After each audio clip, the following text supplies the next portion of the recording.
You are listening to the Horse Radio Network, part of the Equine Network family. What a beautiful day for horses in the morning. You are listening to the #1 horse podcast in the world. Here is your entertaining look at the horse world and the people in it.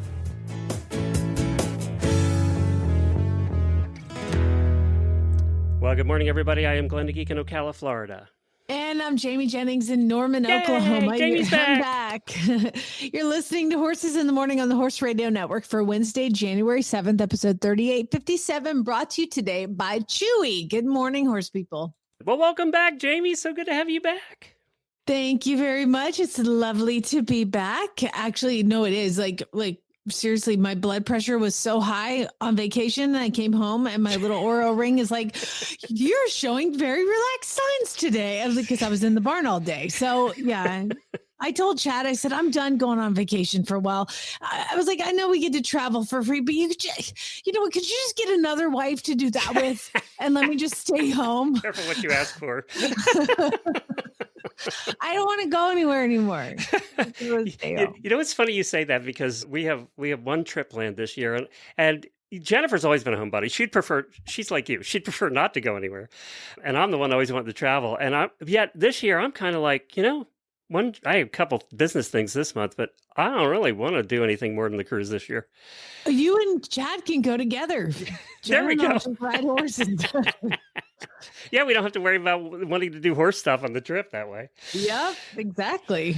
Well, Jamie is always saying, look for the helpers. Today, we're highlighting helpers in local communities. We're talking about OTTBs and minis, and, who could ask for more than that? Plus, we get caught up on Jamie's holiday adventures and your new horse, which you got right after we did our last episode. And some weird news. Plus, in our post-show, we're going to meet another one of our auditors in our continuing Meet the Auditor segment. This time, we're meeting with Lucy from France. So one of our international auditors is joining us today. So you are back. We did something on Monday with Lisa. We had a fun show on Monday, but we did something that's, I think, going to become a theme this year. So I wanted to fill you in, okay? I just wanted to let you know I meant to be back, but that whole Venezuela airspace thing really kind of messed up travel from, that area. And all areas down south, actually. And all areas, yeah. Well, the Chinese zodiac, obviously, we talked about it on Monday. It's the year of the horse. And what the year of the horse means is that it's kind of an action-oriented year. It's time for bold moves and divisive action. Expect an uptick in social events and networking. But there was a word of caution, and this is going to be our motto for the year, okay? Okay. Because of the energy moves so fast, there's a risk of burnout or running off a cliff.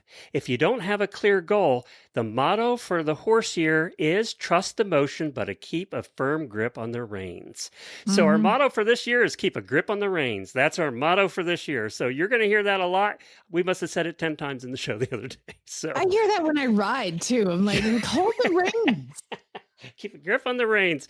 With everything happening in the world, I think that's more important because, nobody else in the world's keeping a grip on the reins. We need to. So that's our motto. Hey, we lost somebody that's very special to the horse world, and we've talked about her in the past. We've had some interviews of people that knew her, and I think there was a book that came out that we talked about, and that's Diane Crump. She was the first woman to ride in a pari-mutuel race and the Kentucky Derby. She passed away in January 1st, a couple days ago.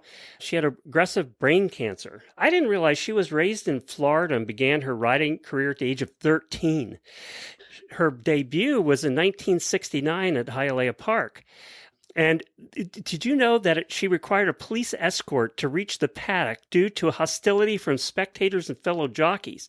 The stuff she went through is just unbelievable. I mean, it's like it's so many people have had to face adversity that none of us will ever experience ever. You know what I mean? Like in history between women and people of other race, it's just, there are look for the helpers. These are the people that are moving us forward. And she was one of those people. When she did that first race, 6 of the male jockeys boycotted the race. They had to give her police escort just to get to the horse. And in 1970, People she were screaming at her. They were Yes. screaming at her. Yeah, I mean, Jockeys were boycotting the race because they didn't want to ride in a race with a woman. Oh my God, she was so amazing. she did her first Kentucky Derby in 1970. She was 15th, finished 15th aboard the horse Fathom. And her career went from 1969 to 1988 with 228 wins. And, you know, she was groundbreaking. All the female jockeys that had come after her were because of her.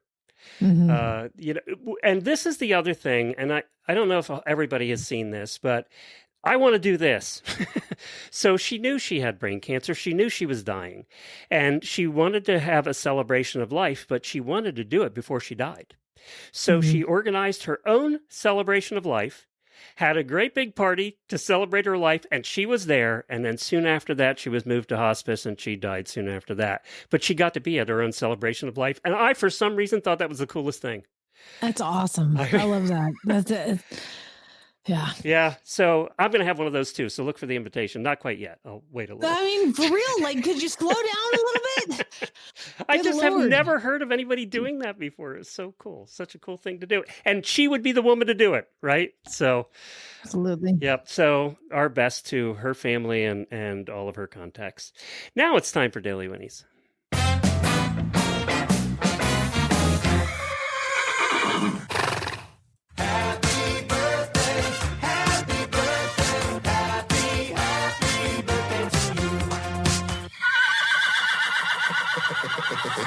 We only have one birthday in our little family, and that is my new travel partner, Chad. Happy birthday, Chad. Happy birthday, honey. Tell him I'll send him the invitation to the first trip that we're making here. He'll put you as his travel buddy on American. You guys can just go. Also, I wanted to give one to Dr. Latcher. We all know Dr. Latcher. She's been on the show 100 times. She actually has a clinic not too far from us. Well, we've had 2 separate veterinarians out for Scooter's problems with his skin, and we just have gotten nowhere. So Jennifer called Dr. Latcher the other day and said, "Look, we just need somebody that's going to spend some time with this," and she agreed to come out. So I'm going to meet Dr. Latcher on Friday. She's going to come out and check out Scooter, and hopefully we can get to the bottom of what's going on. Nice. So yeah, I get to meet her, and I said, "Did she know who you were, or is she just going to be shocked when I come out and say hi?" She said, "I think she knows who I am, so she might just be shocked when I come out and say hi." We'll find out. You sound familiar. I can't put my finger on that it. Voice.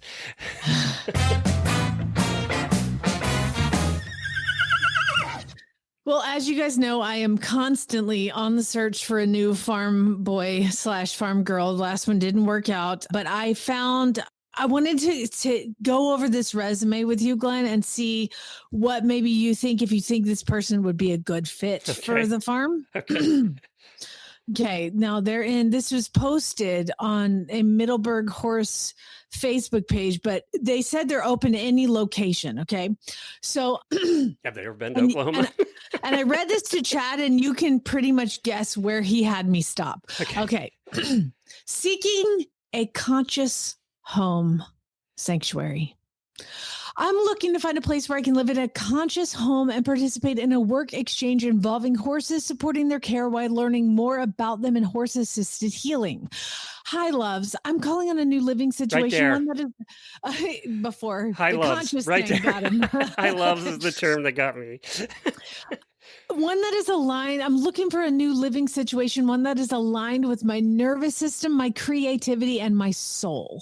Over the past few years, I've learned a lot about what environments support me and which ones overwhelm me. And so I'm not looking for a rustic eco village or chaotic group house. I'm seeking a soft, beautiful, emotionally aware home where both connection and solitude are honored. A little about me. I'm a holistic therapist, emotional integration guide, yoga teacher, and ceremonial cacao facilitator. What's a ceremonial cow facilitator? I don't know. I need to look that one up. I have never heard of that before. I'm deeply intuitive, sensitive, and creative. I feel things strongly, and I need calm, beauty, nature, and emotional safety around me. I'm someone who needs connection and solitude. I need time to recharge. I'm skipping through this. I'm overstimulated by noise or chaos, so I thrive in environments that are grounded, peaceful, and nourishing. I don't know if they know what horses are, but moving on.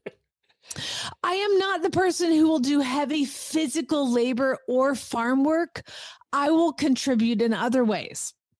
Creating beauty and order in a home, cooking nourishing meals when inspired, decorating and organizing spaces, offering emotional presence and creative support, and cultivating depth and spiritual connection. I'm consistent when the environment is regulated and aligned with my body. I wonder how many calls she got. This has been shared Yeah, 9 billion yeah, bet it times. has. Because it keeps going, because she's seeking a beautiful home with nature, a mature, Let me guess, she wants to make $100,000 a year doing this too. She wants a small, conscious home, openness to horses, horse care, being near horses, but she won't actually help with the horses. Oh, she's not going to help with the horses. No, she said, I'm not a person who will do labor or farm work, but I will contribute in other ways. I missed that. She says what she's not seeking is intense physical labor or off-grid living, chaotic homes, environments with conflict, noise, or dysregulation, rustic or bare accommodations, and situations demanding constant socializing. Oh my God. This was real. This is real.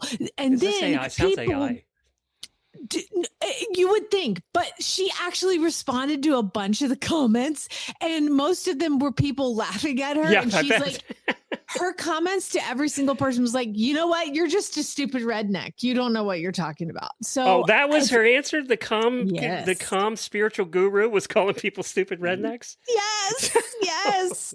So she will cook for you if she's inspired, and she will walk around and organize your home. But she doesn't want anything chaotic. You know, it's funny. Horse farms. It's funny. Chaotic. Most nights I'm not inspired to cook, but I like to eat, so I have to. Yeah.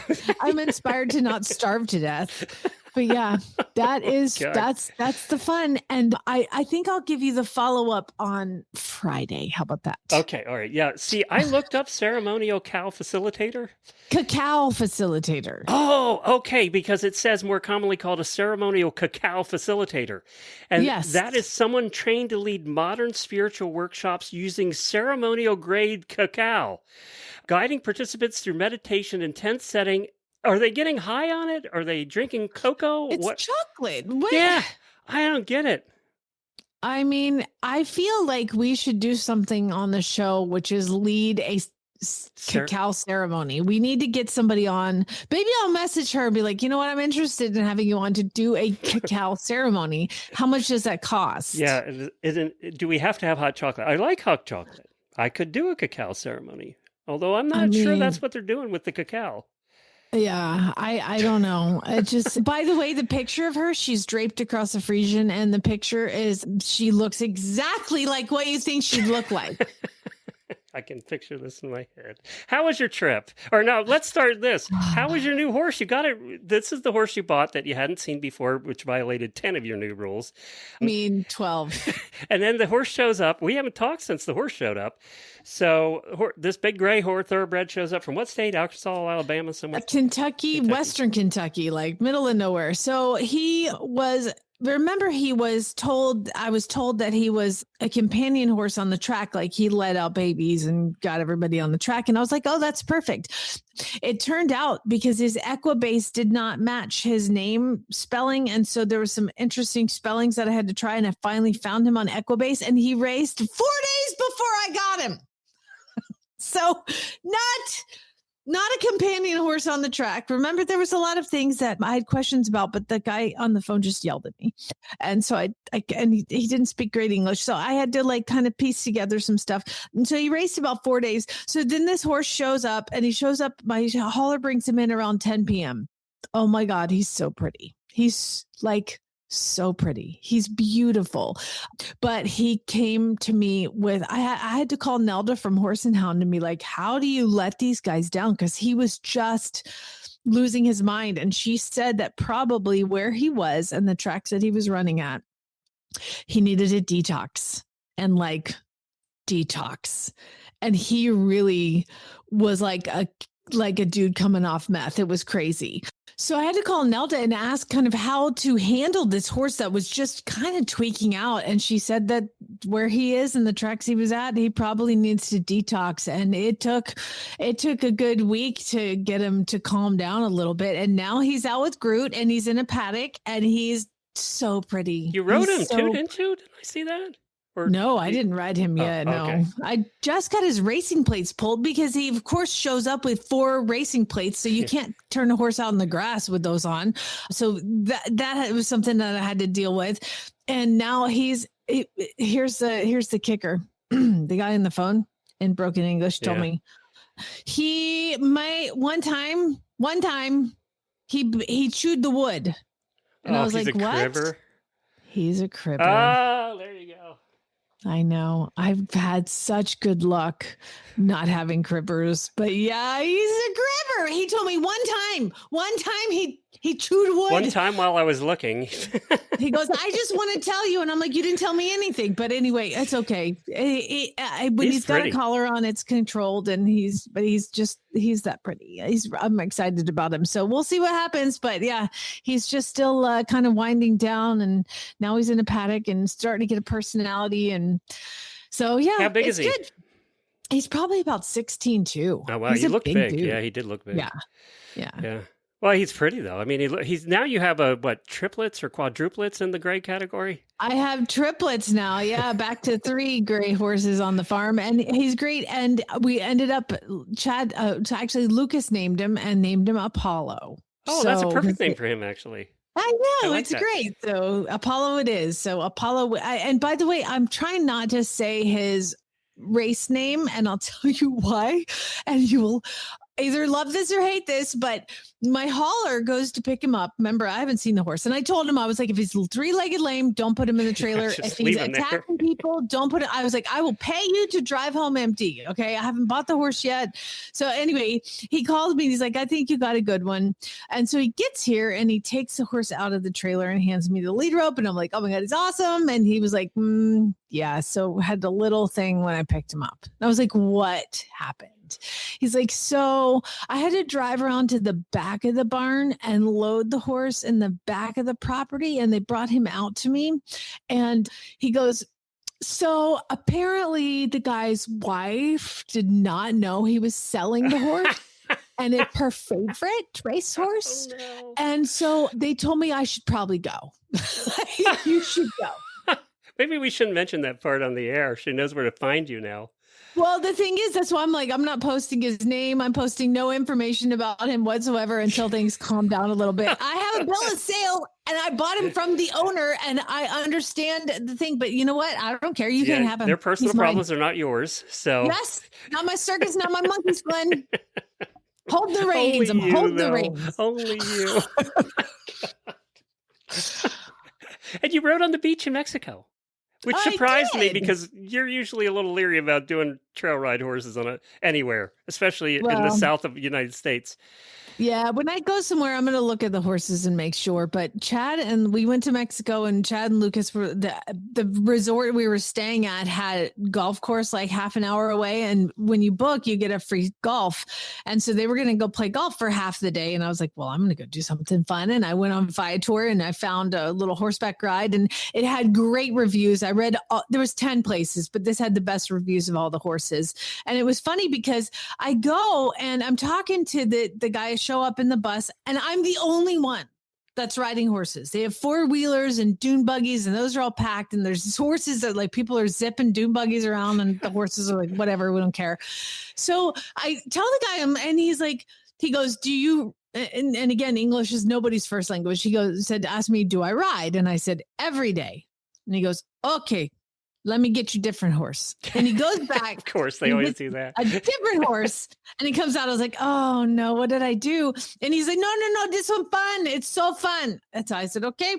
And I said, do you need help tacking him up? And he hands me the bridle, like watching me like, ha, ha, ha. Let's see if she can. And I put the bridle on. And he's like, okay. So we go out, and we're probably 5 minutes out on the trail. And he goes, hey, horses no like when you fall off. And I said, oh, humans don't like that either. And he goes, So don't fall off. And I was like, okay. And this dude just takes off at a dead gallop. And I am riding in a Mexican saddle on stirrups that are not the appropriate length on a horse that's like 13.2. And he just takes off at a gallop and he goes about 50 yards, pulls up to a stop, looks back at me and smiles, and we keep going. We galloped on the beach so much that I finally was like, dude, my horse needs to catch his breath. Like, you've got to stop. Like, so I paid for this ride. I don't need to turn and burn here. Like, let's just calm down. And it turns out they have like what they call the paparazzi. And somebody was filming me the entire time. I didn't even know that somebody was filming me from like the next dune over. And so I was galloping on the beach and apparently there's video of it. So when I got done with the ride, I go in, the ride was like $50, right? For this couple hour ride, which I thought was super worth it. And then I realized how they get you. Oh, they sell you shit. First of all, you need to get a bus ride home. Second of all, they've taken pictures, every picture, and they tell you, okay, you can have all the pictures, $250. Oh my God. I was like, what?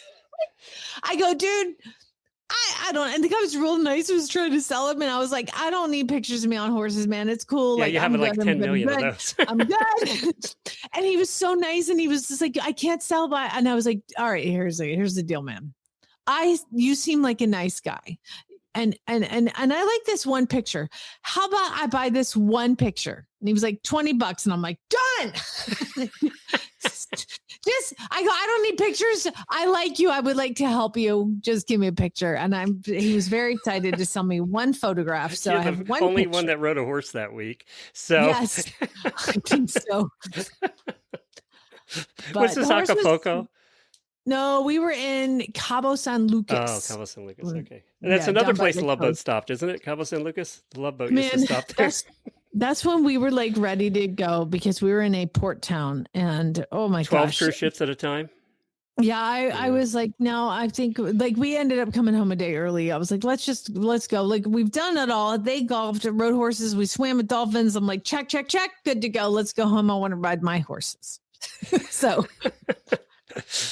All right. I'm glad you looked like you did fun. You played with dolphins and you did all the fun things, though. It is different now. It's becoming a little more challenging to do the Mexican and Caribbean ports. And anybody that's been there will know exactly what I'm talking about when I say the word challenging. They'll know. Do you know how much it costs to buy the pictures and videos of your dolphin experience? Oh, that's probably another $100. $450. $450. $450. And we're looking at the pictures and I'm like, these are so great, blah, blah, blah. I'm like, can I just buy this one? Like the horse thing. And she was like, no, you can only buy all of them. And I was like, how much is it? And she showed me the pricing in chat and I started laughing. $450. How many of those packages do they sell? Oh, she said that the people who also swam with the dolphins with us bought the whole package. And she was like, and so I was like, well, good for you. Congratulations. We're good. And so I start walking out and I walk out of the building and we're walking to the parking lot. And here she comes running. Yep. Hey, okay. So I got the whole thing for $100. She still got you for $100, and it was probably 25 cents worth of pictures as far as they're concerned, right? So, I don't. Yeah, no, it was. They just email you the link. Yeah, cost nothing. Let's head on to our guests. We have a couple today, and let's get started with our first. Well, Jamie, back in December, we had a best of week when I was off on vacation, and we did a Disney week because we've done so many really cool Disney episodes over the years about Disney animals of all kinds. And then one of our terrific auditors, Allison, your neighbor there in Oklahoma City, posted that she works at a Disney store. Is that in Oklahoma City? Yes.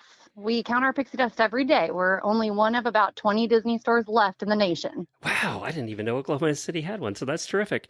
And then you said you were really excited about Disney Week, and you actually played it for the employees? You made them listen? Yes, I did.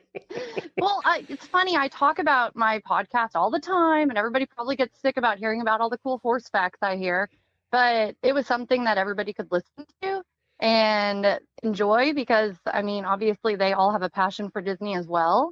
And then it also got to tie in my other favorite thing, which is horses. So it was great. Yay! I forgot how much fun those episodes were until I listened back to them when I posted that. I got to tell you, Glenn, there is nobody who represents the Disney brand and energy more than our guest here, Allison. She lives the Disney mentality. She is the most you're so happy, sweet.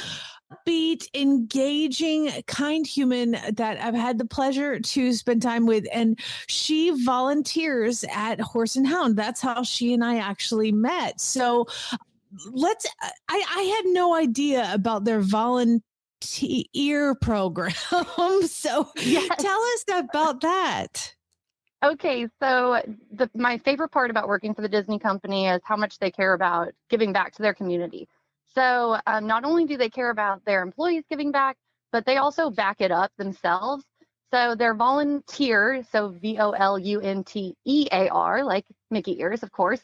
They have a full website that you can find virtual activities. You can log all your volunteer hours, and then for every volunteer hour you give, Disney donates $10 back as an initiative to back up that they want you in your communities, up to $2,000 to a nonprofit of your choice. So that is by far the most magical thing I can think of. And they also do, of course, like grant matching and things like that, or not grant matching, but donation matching and things like that as well. So it's been an amazing journey for getting to volunteer with Disney, from different organizations with like Toys for Tots and the Marines to, of course, your personal volunteering, like with my volunteering at Horse and Hound. So I've been very blessed to be able to get a lot of, like, up to $2,000 to Horse and Hound, which is amazing. Yay! That's so cool. Now, I got to ask you, because I don't think I've ever learned this. Because you guys, just a little behind the scenes, when I train a Horse and Hound horse and I post a video, I tag Horse and Hound in it. And then somebody sucks it off my website and puts it on theirs. And that is Allison. She is the one who also, not only does she go out there and clean stalls and groom the horses and just do all the general chores with all the 50 something dogs, she also does all their website stuff, which is such a nice way to volunteer. And I guess my question is, how did you find Horse and Hound? How did that get started?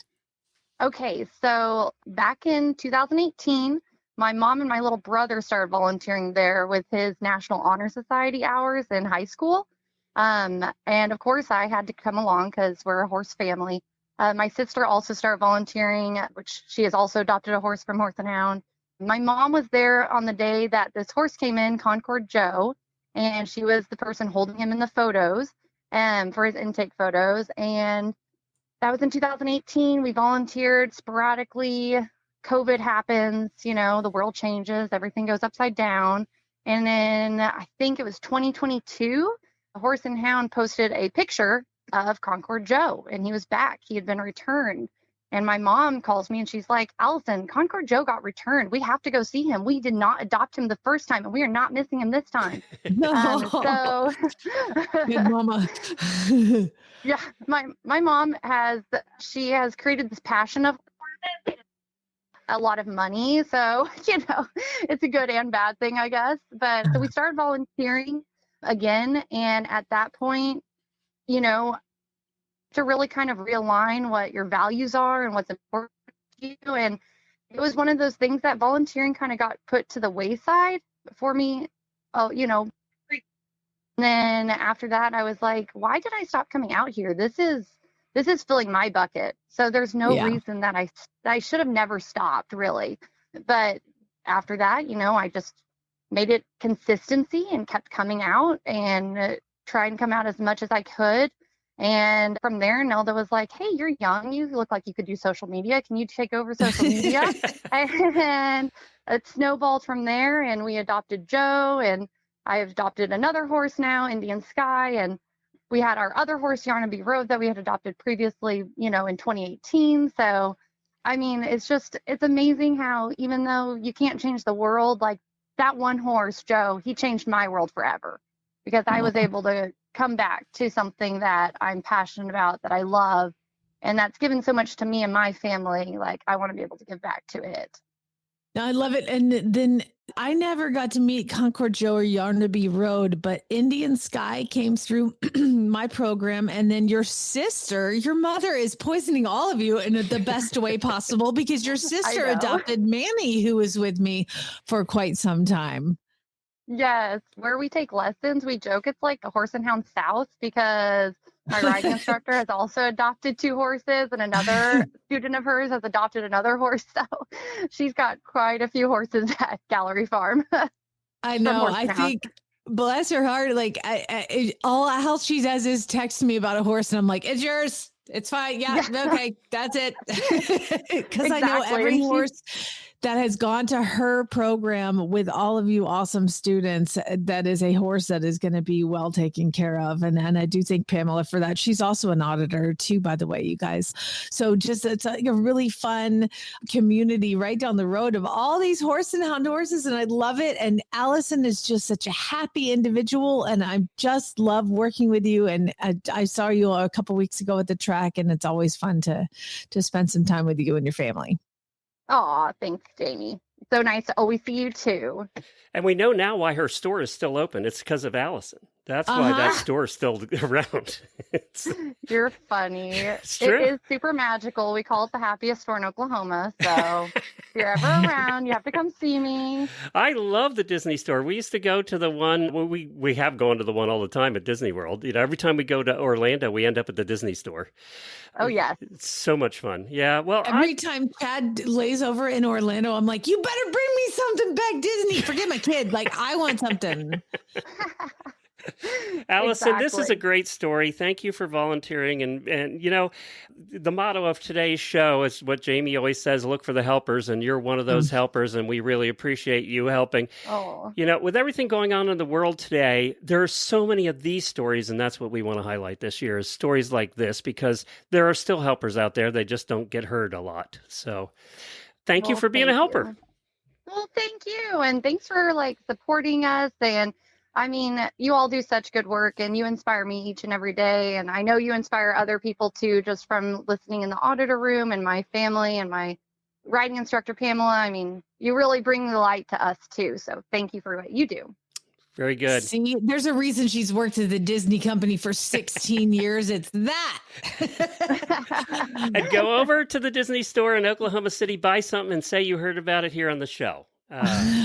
Exactly. Thanks, Allison. You can call your paycheck magic money just the way I do. So. It's magic money. Thanks, Allison. Well, cold mornings and shorter days and extra layers. Winter barn life looks a little bit different, but Chewy helps make your life easier. From feed and supplements to blankets, hoof care, and prescriptions. Get everything your horse needs delivered straight to your barn. With fast, free shipping on orders over $49 and auto ship that keeps essentials arriving on time. You can skip the supply run and make the most of every day at the barn. For life with horses, there's Chewy. Shop now at chewy.com/equine. That's chewy.com/equine. We had a great big box from Chewy show up yesterday, and I don't even look in them anymore because Don't do it. I don't want to know.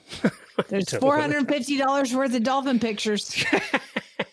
All right, let's go to our next guest in our quest to find the helpers. Well, we're continuing to look at, as Jamie says, we're continuing to look for the helpers. Mr. Rogers said that, not me. No, I'm crediting you now. Yeah. You're taking over from Mr. Rogers. So, as Jamie always says, look for the helpers, and we have another one on today. We're going to have 2 on today. Kelley Dean is with us. She's one of our terrific auditors. And Kelley, you've been around listening for a long time, haven't you? Oh my gosh, yes. Since I got an iPad and learned how to use it. Okay. Which was like, I don't know, 2013, I think it was. Yeah, I figured you were 10 plus years. Well, thank you for listening, number one. And then you posted something in the auditor room that I wanted to have you on the chat about because I just think it's a cool thing. You live in Minnesota, where? I live in Scandia, Minnesota, but I work for Minneapolis Public Schools, and I'm at a public Montessori school in Minneapolis. Okay. And are you a teacher or are you administration? What? I have been a teacher for 17 years, and then starting halfway through last year and now this year, I am, the Montessori coordinator here. So I'm the person who makes sure that we are We are doing as Following authentic the of a rules. Montessori as we can. Yes. Yeah. Well, and inspiring people to keep on the Montessori path and not deviate. Well, the reason I'm having you on is actually does involve a horse, a very small one, but it involves a horse. Yes. And I've never seen anything like this. So tell us about this program. This is so cool. So we, as a Montessori program, we believe that all children want to learn, that this is just an inherent, I mean, it's the amazing species we are, right? As to how we live the way we live is because we have this desire to orient to our environment and to learn. And that children don't need to have control over themselves, over them, external controls, that they need to have it built up from their internal controls. Well, in order for that to really happen, they actually have to be able to follow their developmental needs. And when a child is on a regular basis getting thwarted in that drive to build themselves, which happens a lot in a lot of situations, especially where we're located. We serve a lot of low-income families, a lot of families coming from immigration status and new to the country kind of a thing too. So because of poverty, basically, our kids often aren't getting the environments that they need to be able to follow that inner drive to develop and self-construct. So we have a lot of these kids coming in with a lot of deviations and a lot of barriers that have come up in their path that we're trying to get out of their path. And it's very, very challenging to do that. I saw multiple years ago an amazing thing happen where I had a very challenging class of students. Like, I am telling you, it was, I think a lot of my gray hairs were coming from that time period. Plus, in Montessori, we keep our kids for 3 years. We have a 3-year cycle with them. And it was a long 3 years with this particular cohort. And at the end of the year, somebody that I had connected to this little horse, which is the program that is funding what we're doing, they came out with miniature horses as part of the 8th grade graduation ceremony, that they were making a video, and this girl had done all kinds of volunteer work with them, and she brought them out. And because I knew her and everything else, they were like, hey, do you want to bring your kids to say hi to the minis? I'm like, fantastic, let's do it. Except I was so worried because I knew their behavior was always pushing the boundaries. And I am dealing with 4th, 5th, and 6th graders. That was the age group that I had. And so I go over there, and this adorable mini is standing there, and the people are there. And I had told my kids ahead of time, and like, not a very good Montessori tone of voice. I was like, listen, any of you are touching each other, you start bumping around, you get physical, you get loud, you are not going to be present here. Do you understand me? You have got to be pleasant with this horse. And they were like, oh, okay, all right. And I thought, yeah, they're not going to listen to me, because let me tell you, I had tried that tact when we go out on field trips, when we do other things. It didn't last. It lasts for like 5 minutes, and then they're all over each other again. Oh my goodness. Not only did it last for the half hour we spent with that horse, but I saw kids melt into this horse when they got contact, draping themselves over them, staring deeply into their eyes, calm. Like, I can't even tell you this shocking 180 that happened with this particular group of students in the presence of this horse, and they maintained it for a half hour. What is happening? So that stuck in my head. And then when I got into this role of Montessori coordinator, I was like, I want to get miniature horses here. And then it took another 3 years of chipping away at this. And then when I got into the Montessori coordinator position, they had the funding was in place. I had the position of authority to be able to get it in. And we're like, let's just try it out. So it took about 3 years of us working together, of this little horse, which is part of This Old Horse, the organization that provides the horse, getting the funding. They had to do a lot of grant applications, and then finally found one that would do it. And they got a mini bus outfitted. It's a mini school for the bus. mini. They took the seats out and It is the outfitted the short bus. inside. It looks so cute. Oh my gosh, it is unbelievably adorable. And they gutted it and just basically gave half of it as a stall for the mini, and then the other half is like a classroom learning space with benches and a table. And then they had to teach the mini because it's too big, it's too steep to use a ramp. So because it's a short bus, it has a wheelchair lift, right? And so oh my God, they put the mini on and lift it up? Yes, yes. And let me tell you, so it's supposed to be Kevin, Frank, and Major are our rock star teachers that we have that are the miniature horses. And unfortunately, at this point, only Major is the one that is comfortable with riding that lift on up. Because let me tell you, it is a rattling, it's not a smooth, easy lift. So poor Major has to put it all on his shoulders at this point until they can get it. So what happens in the bus when you bring the children in? Do they just hang out with is it a lesson about horses, or do they just hang out? No, we have it structured in Montessori. We really call it freedom within limits, and we like our limits so that freedom can happen. And so also in Montessori, our kids learn about the classes of the vertebrates. And then each class of the vertebrates has a puzzle, and then what we call 3-part cards, where there's a picture, the name of the word, and a description. And then the kids can match things around. And they also have a puzzle with the same pieces for learning about the different ones. And it happens to be, of course, because Dr. Montessori was back in the time, the horse is the representative for mammal class. So we just followed that series of learning, except that we had a live model instead of just a puzzle piece and some 3-part cards. Have you found from what you learned with the earlier class that you were talking about that has continued with the kids that get on the bus? Oh, I can't even tell you the difference. I like, and the reason we're doing our pre-K, our 4-year-olds, is starting with them. I'd like to expand it out, definitely, but this is a pilot program. But we did them because they have the best chance of forming new neural pathways that will allow them that when they're hitting things that aren't working for them and they have these deviations that they rely on to cope, that they have new ways of coping, and that can bring about much better control over their will, control over their bodies, and bring that forward without a lot of effort, because they're in that, their minds are so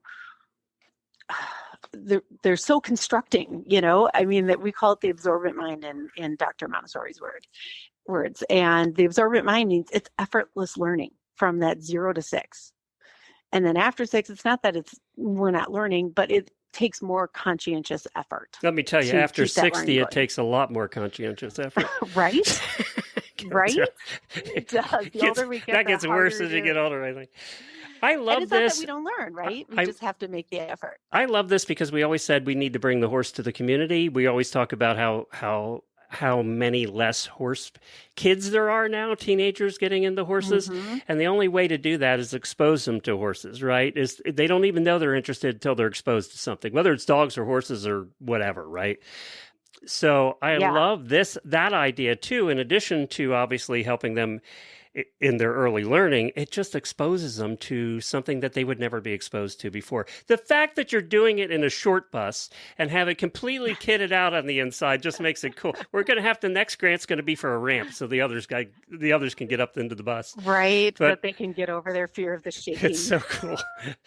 I love this program. I love this idea. I think that there's a couple programs now around the country where they are bringing especially minis to schools. But the more we can do that, the better. Thank you, Kelley. We run out of time, but I really appreciate what you're doing. Thank you for being on the front lines and for figuring out a cool way to get kids exposed to horses for everything they do for us, emotionally and physically. We got future horse kids coming up now. So I just got to figure out ways to keep them connected in an urban environment. Yeah. And that's our future work that this old horse and this little horse is willing to keep. Kelley, you're so passionate. I know you're going to get it done. So thank you again. And we appreciate you listening. Want to reach a passionate, engaged audience of horse lovers? The Horse Radio Network, with thousands of listeners worldwide, offers unique sponsorship opportunities to connect your brand with horse owners, riders, and enthusiasts. Over 90% of our listeners have bought a product from a HRN ad in the past year. Partner with HRN and take your brand to the next level. Visit www.horseradionetwork.com/advertise today. Time to learn why some days you're embarrassed to be part of the human race. In Jamie's Weird News. That's right. It's the time of the week where I share with you weird things that are happening all over the world. However, today we are going to have a special focus in one of our favorite places. And that would be, Glenn? Oklahoma. Nope, that's Florida, baby. It's Florida. So if you're ever looking through the news and you see something, you're like, oh my God, that's so weird. Email it to me at weirdnews@horseradionetwork.com. Just like Carrie, Laureen, Shelly, Janelle, Katie, Glenn, Lindsay, Susan, and Michelle all did. Now I've got to make a special honorable mention because one of you sent probably the most disgusting, dirty story that I've seen in quite a while. And of those people, I would not have expected it to be from Laureen, but it was. So thanks for that. Laureen has a dark side. It was so gross I couldn't even read it. I read the title and I was like, I'm good. I don't need to know that. I don't need to know what people do. Okay, never mind.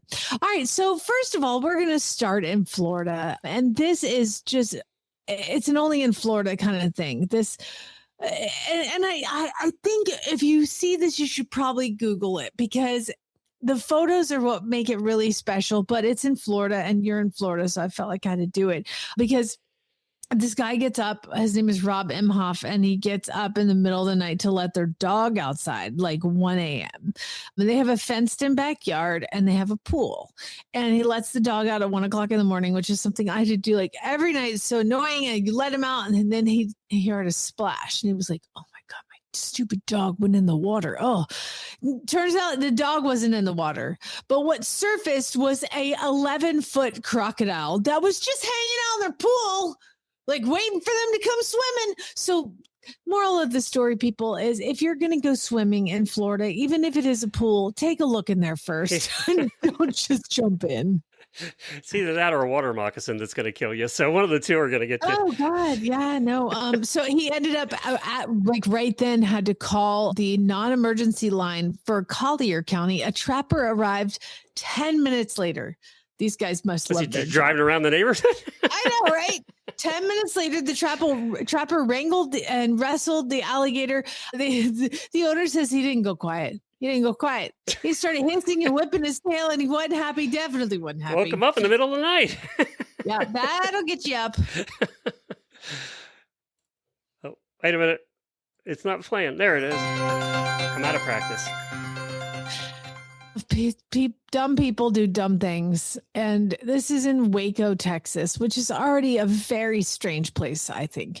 But Tony McDaniel, he's 47 years old. He has been charged with 3 counts of aggravated assault with a deadly weapon. Apparently, his neighbors, I would like to point out, and Glenn, you can empathize with this. This man lives in a trailer in a place in Waco, Texas. And I guess he got in a argument with his neighbors and started screaming obscenities and all sorts of terrible things. About? Can I guess? Oh, sure. Barking dogs. That would be nice.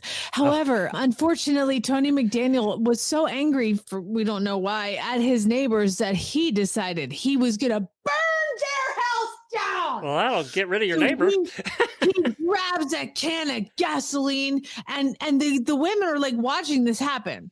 And he starts throwing it over the side of their trailer, like splooshing it up on the side of their wall. And then he smartly takes it and he's not going to light it when he's right next to him, Glenn. That would be stupid. So what does he do? He like pours gasoline in like a little trail. Oh my God. He did the road. He did the Roadrunner trick.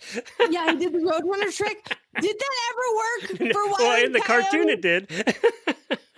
He then decided to light a match and throw it. And he threw it at the gasoline trail and boom, he catches on fire. The house did not catch on fire. He caught on fire. Apparently he did. He lit it with a lighter, like leaned down and ignited it. God. And then that caught him on fire. And the girls, the ladies that had been being yelled at, called the police, and they said, there's a guy on the road on fire. We're not going to help him. No, and then they said that police said victims used buckets of water to extinguish the flames on their property and in the roadway. But not him. No word that they put in buckets of water to extinguish the fire of the dude. Let's let him burn. He won't be a problem anymore. Let him burn. He'll be fine. So once the police did come, they busted into his trailer and they couldn't find him. And turned out he was hiding under his bed. And they pulled him out and took him to a hospital and then to jail. So God, there's so much going on in that story. I need a dumbass sounder.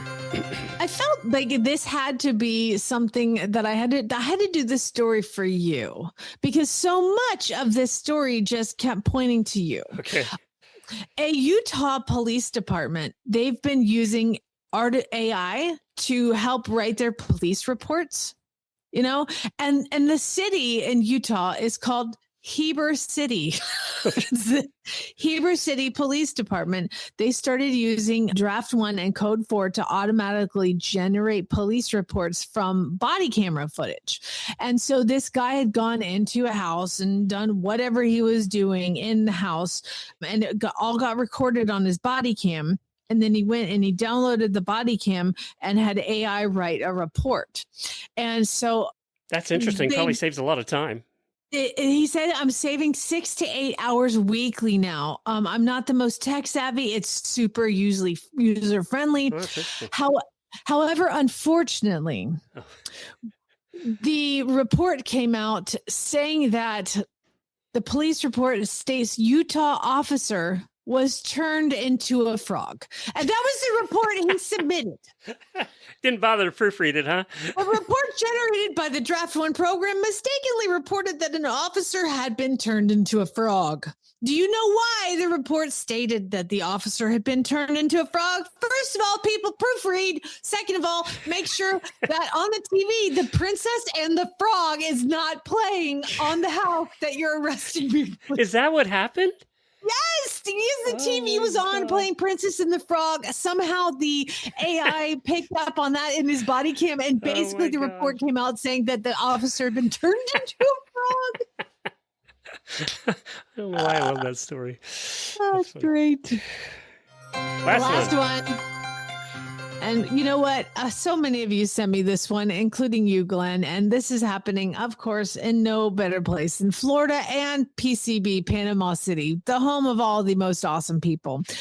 Apparently, a 31-year-old man named Zyrese Guy was outside of a dental office.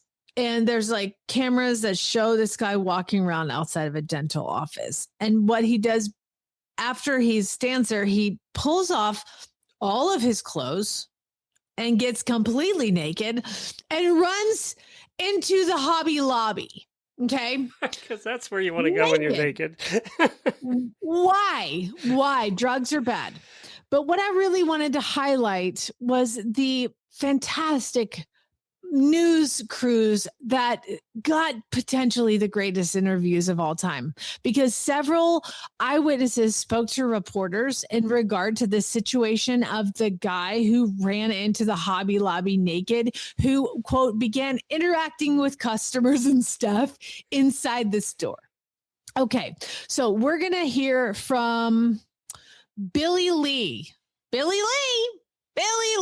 And this is Panama City, y'all. Okay, here's his quote. Okay, talking to the reporter.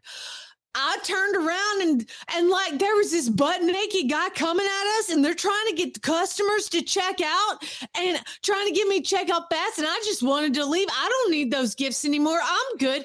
I'll go buy them at Walmart. That's his talking to the reporter. Now, there was another witness, Portia Mixon, and she also spoke to the reporter. And here is what Portia Mixon is on record saying. All the employees, they like ran to the back, and I said, can I like run back there with you? And they said, yeah, come on. And I ran back there, and then he came back right after me. And then I ran to the opposite side, and then he like came in a circle and ran right after me, and he grabbed me twice. And then they pulled him back, and I said, oh my God, can somebody please get him? And then they said, run. So I ran out, and then I was there like standing in shock. And then all of a sudden he like came out and came after me again. And then all the employees yelled, run. So I just ran straight to the flower department, and I called my boyfriend, and he said, you better grab yourself something sharp. And she said, I'm in the flower department right now. There's nothing sharp in the flower department. And then I heard the cops come in. She should have run to the scissors department. Fine reporting. Great job, everybody. He was removed after being strapped onto a stretcher and charged with indecent exposure, battery, and resisting an officer. Why resisting an officer? Because they tased him and it didn't work. And they tased him again. He was really high on meth. If you had to take somebody twice, just take them straight to jail. Yeah. Okay. Oh my God. Drugs are bad, people. Drugs are bad. Hey, we're going to end on this story. Apparently, Oklahoma has beat Florida at something to become #1 in the nation. Oh, I can't wait to hear this. You guys now have taken over the reign that we have had for like 20 years. And Florida has always been the lightning strike capital of the country. And now Oklahoma has surpassed Florida in lightning strikes in 2025. And I don't know if you know where Kay County, Oklahoma is. I don't know. I don't. That's somewhere rural, I'm sure. But it says it recorded, now get this, it recorded the highest number of strikes per county in the nation with 123 strikes per square mile last year. That's a lot of lightning hitting the ground. That's a lot of lightning. So you guys, you win. You took it away from us, and now you're the lightning capital of the country. So. And this is why I am a complete psychotic person when it's lightning and my horses are out, because it's so intense here. It's so intense here. And Florida, Florida's intensity is, the problem with Florida lightning is you don't know when it's going to happen. Yeah. It can just kaboom in the middle of the day. That's more terrifying. We always said here, you don't even know the storm is coming till the first lightning strike hits about 10 minutes away. And it just comes out of nowhere. And then the storm hits. The lightning always comes first. You're right. You're absolutely right about that. That's how my friend Brooke lost her horse in Florida. She moved to Florida from Oklahoma, and the horse was just standing out on the field, and kaboom, it just hits, and then the storm starts. So I think your lightning is more scary. Yeah, at least you have the storm coming. You see the front coming, right? The fun and sad thing is National Weather Service is 5 minutes from my house. Like, great. That's really fun. Well, that's it for today. We'll hang around and chat a little bit in the auditor room. We really appreciate you being here today and joining us for another year, our 16th year on the show. And number 4,000 come the end of July. Oh my gosh, that's crazy. It is crazy. Stay tuned to build, everybody. It's getting close to the time to build butter.